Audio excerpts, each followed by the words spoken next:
아멘. 오늘 함께 나눌 말씀의 제목은 그가 누구이기에입니다. 우리가 익히 잘 아는 이야기이고 익히 여러 번 들어왔던 말씀입니다. 근데 마가가 이 이야기, 이 기적, 이 특별한 이야기를 4장 제일 말미에 그 앞에 해오던 이야기 끝에 붙여놓은 이유가 있었을 겁니다. 오늘은 그 이유에 대해서 좀 나누고 생각을 해보려고 합니다. 이 사건 전에 무슨 일이 있었냐 하면 이 사건이 시작되는 부분이 35절부터 있는데 그 35절 첫 번째 번역된 우리의 성경에 기록된 말씀이 그날 저물 때입니다. 그러니까 그동안 하던 일들이 계속 되어 오다가 날이 저물 때쯤 이 사건이 시작됐다는 이야기인 거예요. 35절, 이게 5절일 텐데요. 35절이 맞습니다. 제가 잘못 썼네요. 35절 말씀 같이 한번 읽어봅니다. 시작. 그날 저물 때에 제자들에게 이르시되 우리가 저편으로 건너가자 하시니, 그동안 뭐 하고 계셨냐면 여러 가지 비유로 제자들에게 가르치고 계셨습니다. 씨를 뿌리는 사람의 이야기, 그 씨 뿌린 사람들의 이야기가 숨겨진 뜻이 무엇인지 해석해 주신 이야기, 그리고 뿌려진 씨가 끝내 크게 자랄 거라는 이야기, 이런 이야기들이 쭉 계속되어져 오는데 다 기록하진 않았어요. 다 기록하진 않았지만 마가가 그 중에 몇 가지를 발췌해서 기록했고 그 외에도 많은 이야기들을 비유로 말씀하시고 비유로 말씀하신 것을 해석해 오셨다 한 이야기, 그 일들이 끝난 그날 저녁 저물 때인 겁니다. 하루의 뜨거움을 다 지낸 거죠. 하루에 바쁘고 분주한 일들을 마무리 지은 건데 과연 이게 마무리 지은 걸까? 아닐 가능성이 많은 거예요. 할 수많은 이야기가 있는데 그 이야기 끝에 날이 저물어서 더 이상 그 이야기를 계속할 수 없을 때가 된 겁니다. 예수님께는 하고 싶은 말이 참 많으셨어요. 예수님을 따라다니던 제자들은 예수님에게서 들어야 될 이야기가 정말 많았던 겁니다. 가르치실 것이 많았으니까 우리에게는 배울 것이 많은 거예요. 예수님을 믿어 믿음 안에서 살아가는 저와 여러분들에게 주어진 숙제가 뭐냐 하면 가르칠 것이 많은 예수님을 우리가 주님이라고 부르니까 할 말이 많으신 예수님을 우리가 내 주님이요, 내 형님이요, 내 귀한 내 주인으로 여겼으니까 그가 가르치시겠다 하실 때 우리는 배우는 사람들일 수밖에 없는 겁니다. 그런데 예수님에게서만 이런 흔적이 발견되는 게 아니라 예수님의 제자들에게서도 이렇게 열심히 가르치고 그 가르치는 일을 열심히 배웠던 이야기들은 많이 흔적이 발견된다는 거예요. 대표적인 흔적이 여기일 겁니다. 바울이 드로아에서 말씀을 가르치던 때의 이야기입니다. 사도행전 20장 9절 말씀이에요. 같이 한번 읽어보죠. 20장 사도행전 20장 9절 말씀입니다. 시작. 유두고라 하는 청년이 창에 걸터 앉아 있다가 깊이 졸더니 바울이 강론하기를 더 오래 하매 졸음을 이기지 못하여 3층에서 떨어지거늘 일으켜 보니 죽었는지라. 일단 이게 이 기가 막힌 사건, 이 교회가 힘들고 곤란스러웠을 이 난처한 상황이 벌어진 첫 번째 원인은 뭐냐면 깊이 조는 이 유두고라는 청년에게 문제가 좀 있습니다. 유두고라 하는 청년이 창에 걸터 앉아 있다가 깊이 졸더니요. 그러니까 염두에 둬 보면 그 옛날 깊은 어둠에 작은 건물 안에서 말씀이 계속되고 있는데 어두웠으니까 불을 좀 켰을 거고요. 불을 좀 켰으니 그 안에 있는 산소는 조금씩 줄어들었을 테고 이산화탄소는 많아졌을 테고 그 많아진 뜨거워진 공기가 위로 올라갔을 테고 하필 위에 앉은 유두고에게는 산소가 모자라지는 거예요. 하품이 계속 나왔을 거예요. 졸은 거죠. 생각해 보는 거예요. 왜 거기 앉았을까 하는 생각이 드는. 왜 창에 걸터 앉았을까요? 왜 기둥 뒤에 앉았을까요? 왜 앞자리가 이렇게 많은데 뒤에만 앉았을까요? 왜 토요일 날 좀 일찍 자지 않았을까요? 좀 일찍 자고 일찍 왔으면, 일찍 자고 좀 넉넉히 자고 아침에 좀 왔으면 그렇게 안 좋을 수도 있지 않았을까 하는 생각이 드는 거예요. 주일날 예배 드리기 전에 그렇게 많이 움직이지 않았으면 어땠을까 하는 생각이 드는 겁니다. 예배를 준비할 때 좀 더 마음을 더 쓰고 생각을 더 쓰고 마음을 좀 더 들여서 준비했으면 어땠을까 하는 생각이 드는 겁니다. 오늘 유아부 예배 드릴 때 다온이가 못 왔어요. 다온이가 왜 못 왔냐면 장염이 걸린 거야. 장염이 걸려서 이렇게 계속 아프다가 오늘 아침에 좀 괜찮아졌나 봐요. 아침에 일어나더니 왜 배 아프다가 안 먹다가 괜찮아지면 먹잖아요. 아침에 일어나자마자 바나나를 하나 꺼내가지고 열심히 먹으니까 아침을 좀 먹였더니 먹고는 식탁에 엎드려 잔 거야. 이 아픈 아이를 그렇게 자니까 못 데리고 온 거죠. 오늘 그래서 성혜민 집사님만 혼자 유아부 예배 드리냐고 혼자 왔더라고요. 물론 혼자 온 엄마도 반갑지만 우리가 보고 싶은 건 다온이었는데, 그죠? 아쉬움이 우리한테 있는 겁니다. 다온이가 이러는 건 괜찮아요. 그나마 장염이 좀 나아간다는 생각이 드니까 집에서 영상 들고 예배 드리겠지 하는 마음이 들지만 모든 사람에게 다 그 기준을 적용할 수는 없잖아요. 예배 시간만 되면 조는 거예요. 예배에 들어온 것도 아니고 안 들어온 것도 아닌 그 자리에 앉는 거예요. 창가에 걸터 앉아 있는 거예요. 좀 더 들어와서 앉았으면 어땠을까? 설교가 길어질 텐데 저기 위에 앉지 말고 밑에 좀 앉으면 그래도 좀 유리했을 텐데 하는 생각이 드는 거예요. 3월 10일 날 윤용 목사님의 말씀 세미나가 있습니다. 이분이 학원 선생님 출신이에요. 그러니까 이 사람은 수업 시간에 아주 철저한 사람입니다. 50분 강의, 10분 휴식, 이거 철저하게 지킨대요. 무슨 얘기냐면 3월 10일 날 오전 예배 때 설교 시간이 50분일 거라는 거예요. 제가 평소에 25분에서 30분 정도 설교하거든요. 제 2배쯤 될 거라는 거예요. 작년 이맘때 기억나세요? 우리 김동아 목사님 오셔서 첫날 설교할 때 우리 깜짝 놀랐잖아요. 1시간 40분 설교해. 1시가 다 되고 예배 끝나고 나니까. 이웃계 목사님이 연락이 왔어요. 어제 연락이 와서 말씀 세미나, 묵상 세미나를 좀 하고 싶은데 저번에 작년에 우리가 했으니까 그때 그 목사님 어땠냐. 좋았지. 너무 좋았지. 너무 행복하고 좋았어. 근데 길어. 1시간 40분. 그 목사님 꿋꿋하게 4주 내내 1시간 40분씩 설교하셨어요. 이 청년의 태도에도 문제가 있었지만 진짜 문제는 뭐였냐면 바울이 설교가 길었어요. 좀 길었던 게 아니에요. 어마어마하게 길었어요. 저기 위에 한 사람이 자는데 여러분 안 보였을 것 같지만 언젠가 한번 여기 서보면 아시겠지만 다 보여요. 저 사람이 휴대폰을 보는지 성경을 보는지 보여요. 참는 거예요. 저분이 성경 보는 척하고 있지만 사실은 휴대폰 본다는 걸 아는데 여기서 그 말까지 다 하자니 나도 1시간 40분 하겠으니까 참는 거지 모르는 건 아니거든요. 수업 시간에 조심하세요, 청년들. 다 보여요. 여기 서보면 알아. 몰랐을 리가 없어요. 근데도 계속해요. 왜요? 바울은 지금 생각합니다. 여기서 이들을 가르친 다음에 다시는 여기 오지 못할지도 몰라 하고 생각하고 있어요. 가르쳐야 될 게 있는데 이거 지금 아니면 못 가르치는데 이들이 지금 좋은 사람이 있지만 열심히 듣는 사람도 있으니 그 사람을 위해서라도 이거 끊지 말고 계속 얘기해야 돼. 왜냐하면 내가 지금 예루살렘에 가면 죽을 수 있어.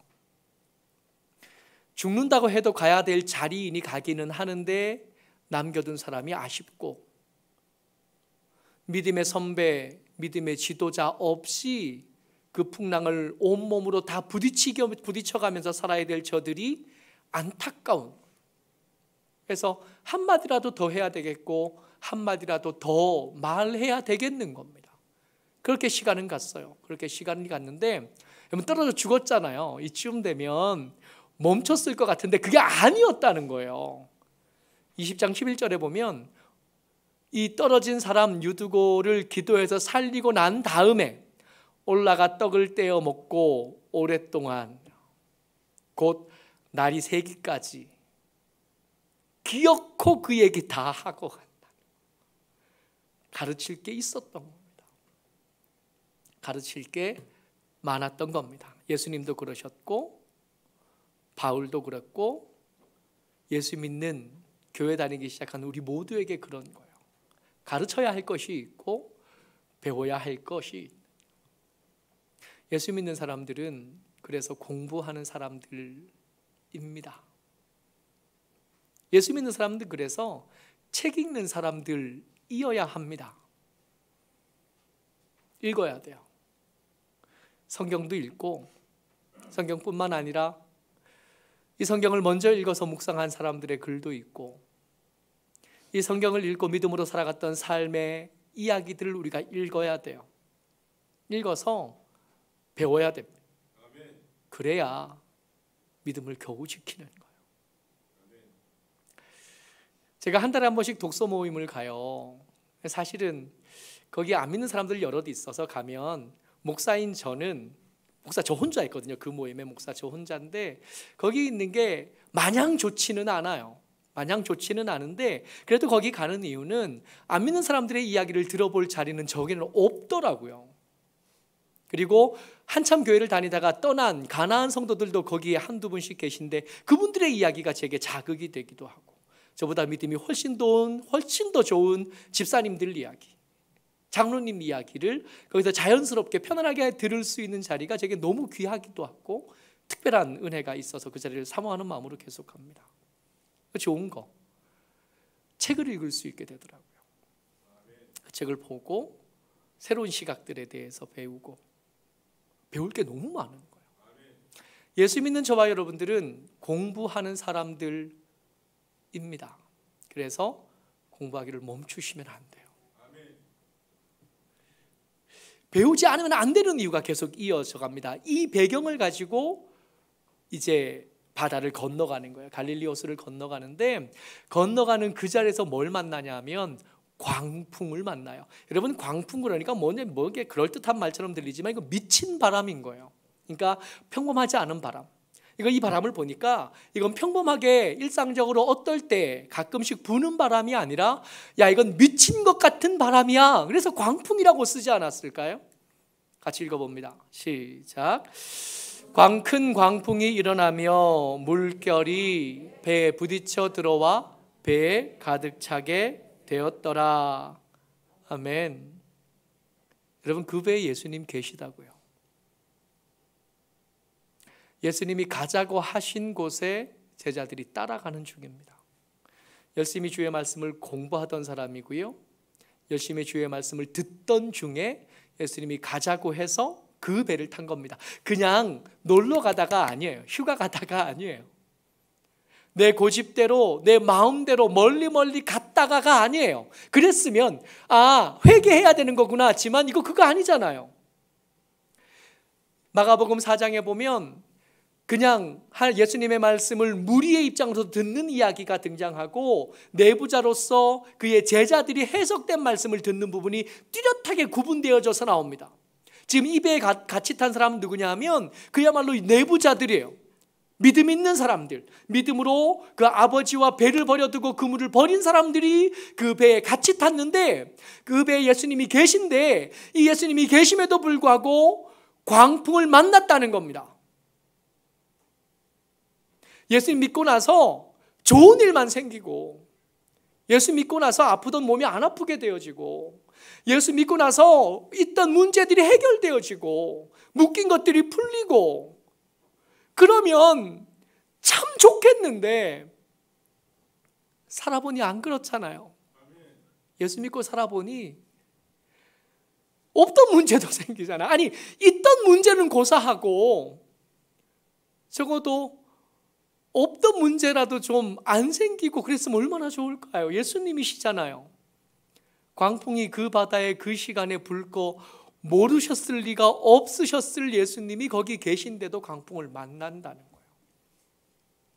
여러분, 그 배에 탄 사람들, 이 같은 바다 갈릴리에서 어부로 평생을 산 사람들입니다.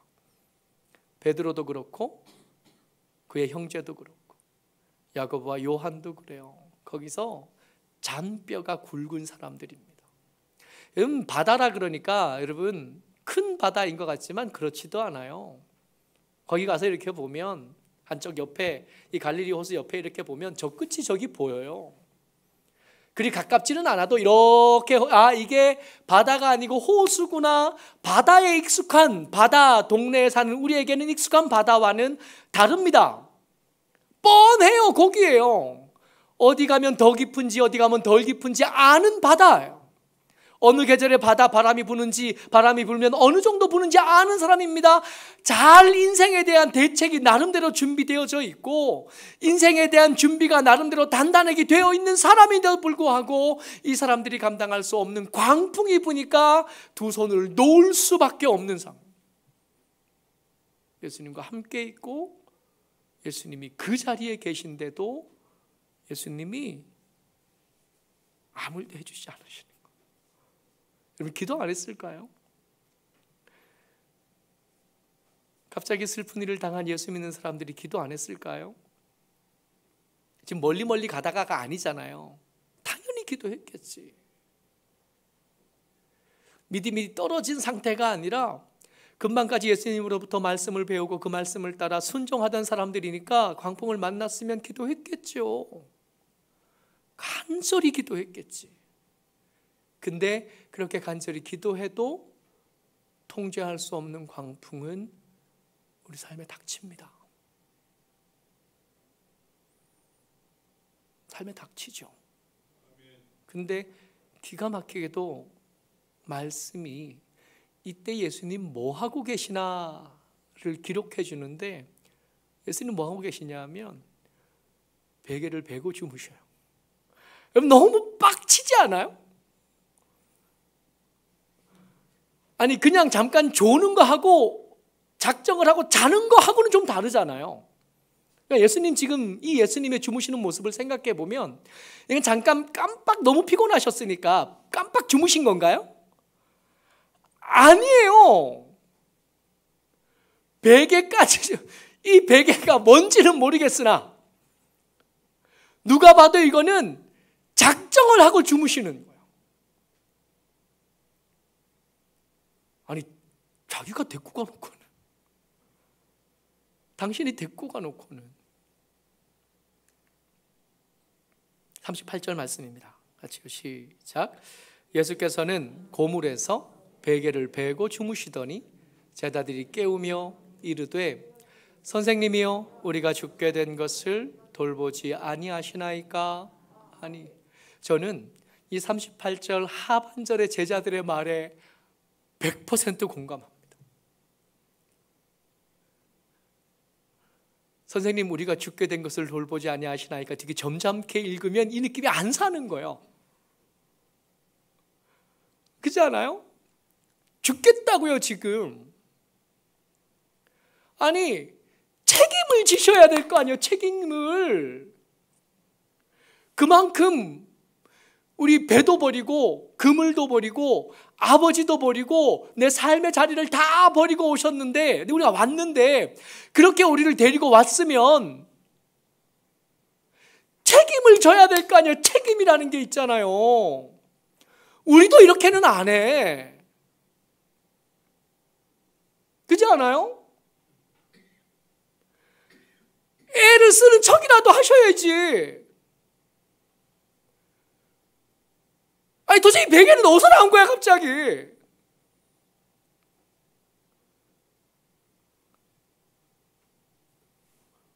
이 마음을 알겠어요.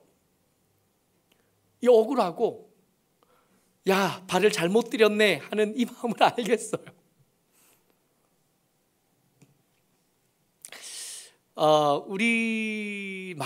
우리나라 말에 머쓱하다라는 말이 있어요. 이 머쓱하다가 무슨 뜻이냐면 흥이 꺾이거나 무안을 당해 쑥스럽고 어색하다. 어느 수요일 날 제가 7시, 저희가 8시 예배를 시작하는데 7시가 되면 고은이가 와서 찬양을 같이 맞춰보고 연습하고 6시가 되면 제가 교회에 도착하거든요. 이렇게 그 전에 설교 준비해놓고 산에 가든지 강변에 가든지 한 2시간 걷다가 들어와서 씻고 6시면 교회에 와서 이제 PPT 마무리하고 그리고 있는데, 그리고 있다가 이제 7시 고은이 올 때쯤 되면 시스템 켜놓고 하는데 시스템을 켰는데요, 컴퓨터가 안 켜지는 거예요. 난감하네. 이 목양실에 있는 노트북과 지금 저기 뒤쪽에 있는 컴퓨터가 이게 온라인으로 이렇게 연결이 되어 있거든요. 그러니까 노트북에 있는 파일이 원본이고 저기 있는 여기 본당에 있는 컴퓨터는 노트북에 있는 파일을 불러와서 지금 이 PPT를 띄운 거거든요. 그러니까 이게 연결이 되려면 인터넷이 돼야 이게 연결이 되는 거예요. 연결이 안 되는 거예요. 이걸 급하게 주여비한테 전화해서 주여봐, 안 된다, 빨리 와라. 사모가 동동 주여비 뛰어오고 막 해서 왔는데 정말요, 이게 사람은 배워야 돼. 주여비가 왔는데요, 평소에 안 켜던 스위치를 켜니까 되는 거예요. 그럴 때 쓰는 단어가 머쓱하다. 사실은 큰 문제가 아니었던 거야. 별거 아니었던 거예요. 동동거릴 일도 아니고 분주해질 일도 아니고 조급해질 일도 아니었던 거예요. 그냥 우리가 잘 몰랐던 거지만 스위치를 켜면 해결될 일이었던 겁니다. 컴퓨터 AS 하시는 분들이 제일 자주 손보는, 가서 제일 많이 하는 일이 뭐냐면 플러그를 꼽거나 전원을 켜는 거래요. 별거 아니거든. 예수님이 베개까지 베고 주무시다가 일어나셨어요. 39절 말씀입니다. 같이요, 시작. 예수께서 깨어 바람을 꾸짖으시며 바다더러 이르시되 잠잠하라 고요하라 하시니 바람이 그치고 아주 잔잔하여지더라. 계속이요. 이에 제자들에게 이르시되 어찌하여 이렇게 무서워하느냐, 너희가 어찌 믿음이 없느냐 하시니. 여러분, 제자들의 표정을 한번 떠올려 보세요. 우리가 죽게 된 것을 돌아보지 않아야 하십니까? 했던 그 제자들이 예수님 귀찮아 하듯이 일어선 거예요. 바다 보고 바람 보고 고요하라, 여러분 큰 소리로 말했을 것 같지 않은 것 같지 않아요? 그냥 그저 옆에 사람 보고 얘기하듯이 고요하라, 잠잠하라, 자는데 자꾸 얘가 조용한 거예요. 그렇게 되고 나니까 머쓱. 이럴 줄 알았으면, 그렇지 않아요? 이럴 줄 알았으면 우리 돈 주고 바이킹도 타는데 바이킹 타듯이, 바이킹 탈 때, 요즘에는 그게 안 되는데 한때는 바이킹을 탈 때 눈치를 잘 봐야 돼. 줄이 길잖아요. 이 줄을 잘못 서면 가운데 앉아야 돼. 그것이 재미없거든. 어디 앉아야 되냐면 제일 끝, 양쪽 끝에 앉아야 재미있어. 그래야 이렇게 타면서 사람들의 표정들 다 보고 와 할 때 같이 손도 들고 이런 거 해야 되거든요. 그래서 가운데 앉으면 움직이는 폭도 작고 재미도 없어서 줄 잘 보고 눈치 잘 봤다가 뒤에 사람 먼저 타십시오 친절한 척 이러다가 끝에 앉을 타이밍쯤에 1명, 2명, 3명, 한 6명쯤 안쪽에 타야 거기 앉을 수 있는. 이럴 줄 알았으면 배가 막 물이 들어올 때 우와 이랬을 텐데. 그렇지 않아요? 이게 이렇게 잠잠해질 바다였다면, 이게 이렇게 고요해질 바람인 걸 알았다면, 미리 좀 알았다면 거기서 호들갑 떨지 말고 이왕이면 배 이물에, 예수님 아마 고물에 주무시니까 이물에 서가지고 배가 휙 떴다가 휙 내려갈 거 아니냐고 우와 뭐 이랬을 텐데. 야, 내 자리가 제일 재밌었어. 너 알지? 내 자리가 제일 많이 내려 떨어진 거 알아? 심장이 뚝 떨어지. 이야, 이거 진짜 여기 맛집이네. 뭐 그러지 않았을까요? 그게 안 돼도 예수님 주무시니까 그 옆에 가서 같이 잠이라도 잤으면 차라리 그 밤에. 제자들 지금 피곤하거든요. 몰려드는 사람 때문에 잠깐도 정말 밥 먹일 겨를이 없을 만큼 지금 사람들이 몰려들었었거든요. 예수님 주무시니까 뭔가 대책이 있겠지. 그리고 그 옆에 가서 같이 좀 누워 있었으면 어땠을까요? 여러분들과 제가 당하는 이 광풍이요, 우리가 준비한 것들로 충분히 대비할 수 없는 그 미친 듯한 상황, 그 문제들 다 이런 거 아닐까요? 정도는 다르고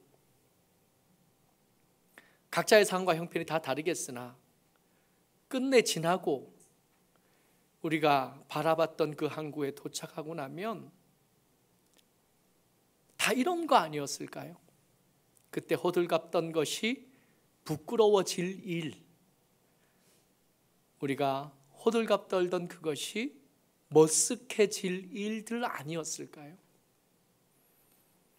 그날 저물 때까지 가르치던 예수님께서 이 광풍을 학습 교재로 가지고 오신 겁니다. 너희들의 삶에 이런 일이 계속 닥칠 텐데 그때 호들갑 떨지 말고, 나중에 입을 찰 일 만들지 말고, 즐기지 못하겠거든 가만히라도 좀 있는 게 좋아. 머쓱할 일 생긴다, 그러신 건 아닐까요? 오늘 설교의 제목이 그가 누구이기에입니다. 제자들이 이 머쓱한 것 가운데 자기들끼리 나눈 이야기예요. 4장 41절 말씀입니다. 같이요, 시작. 그들이 심히 두려워하여 서로 말하되 그가 누구이기에 바람과 바다도 순종하는가 하였더라. 아까는 뭐가 두려웠냐면 죽을 게 두려웠었어요. 아까는 그 미친 바람 광풍이 두려웠는데 지금은 누가 두려워요? 예수님이 두려워요. 그 예수님 앞에 믿음 없이